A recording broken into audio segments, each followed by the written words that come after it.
రాష్ట్ర ప్రభుత్వం ఆదేశాలతో తాండూరులో ప్రజాపాలన దినోత్సవాన్ని ఘనంగా జరుపుకున్నారు. మంగళవారం తాండూరు సబ్ కలెక్టర్ కార్యాలయం, ఎమ్మెల్యే క్యాంప్ కార్యాలయం, మున్సిపల్ కార్యాలయ ఆవరణలలో ప్రజాపాలన దినోత్సవం నిర్వహించారు. సబ్ కలెక్టర్ కార్యాలయంలో సబ్ కలెక్టర్ ఉమాశంకర్ ప్రసాద్ జాతీయ జెండాను ఆవిష్కరించారు.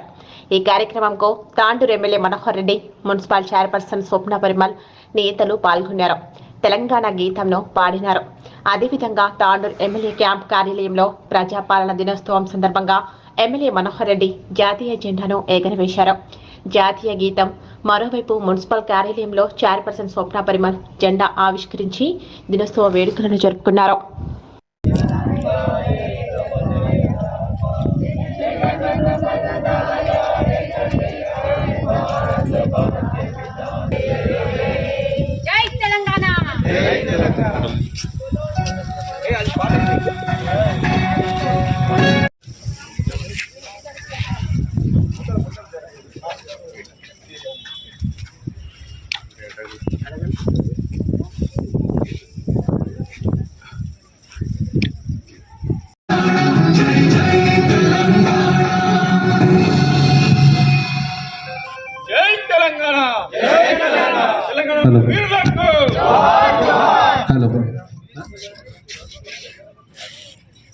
भारत भाग्य विधाता जय